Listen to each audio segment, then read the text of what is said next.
बहुत बहुत स्वागत है दोस्तों। आज हम पढ़ेंगे चक्रवृद्धि ब्याज के पहले नंबर वीडियो के बारे में। तो आइए दोस्तों, जैसे बात करते हैं चक्रवृद्धि ब्याज किसे कहते हैं, तो सबसे पहले हमको समझना होगा साधारण ब्याज। तो साधारण ब्याज किसे कहते हैं?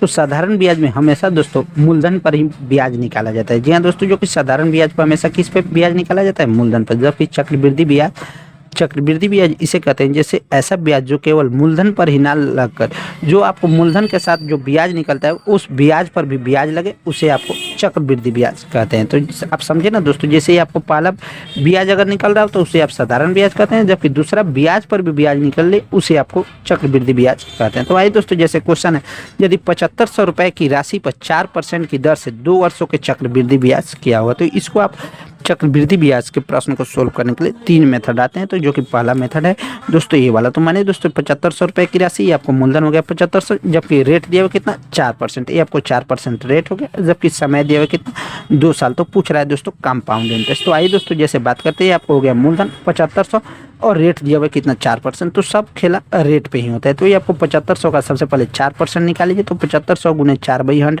ये आपको तो 100 से 100, 7500 का 300। अब बात करते हैं दोस्तों, जैसे चक्रवृद्धि ब्याज में तो आपने सीखा ही था कि ब्याज पर भी ब्याज लगता है। अब इसका 300 का 4% निकालिए। तो 300 का 4% कितना हो जाएगा? 7500 का पहले ही आपको हो गया दोस्तों कितना 7500 का हो जाएगा, ये आपको 300। अब बात करते हैं दोस्तों 7500 और प्लस 300, ये आपको अब निकालना है 7800 पे। 7800 यानी ब्याज पर भी ब्याज, तो यानी 7500 300 दोनों को जोड़ लीजिए, ये आपको हो जाएगा 7800। अब बात करते हैं दोस्तों 7800 का 4% निकाल लीजिए। तो 7800 गुने 4/100, तो 4/100 कटाएगा तो 8 चौका 32 के 2 हाथ में लगा 3 और 7 चौका 28 3 31, ये आपको हो गया 312 दूसरे साल का। तो पहला और दोनों का जोड़ लीजिए, तो ये आपको हो जाएगा 300 और प्लस 312 यानी 612 आंसर हो जाएगा। उसी तरह दोस्तों अब बात करते हैं दोस्तों सेकंड मेथड, जो कि आपको काफ़ी ज़्यादा इंपॉर्टेंट है।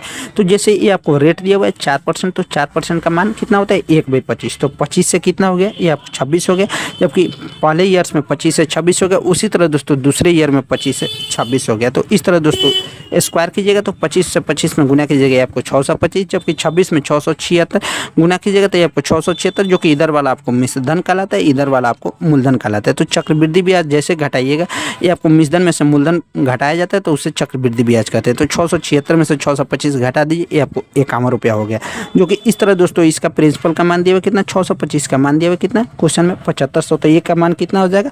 इस तरह दोस्तों चक्रवृद्धि ब्याज निकालना, तो 51 का मान रखकर आप आसानी से सोल्व कर सकते हैं, जो कि 612 पे आंसर आ जाएगा। और तीसरा मेथड काफ़ी ज़्यादा भी इंपॉर्टेंट है ये भी, जो कि इसको भी आप जैसे 4% रेट का मान रखकर और 1/25 इसको आप नीचे वाला का स्क्वायर करके उसे आप मूलधन मान लीजिए। इस तरह दोस्तों पहले वर्ष का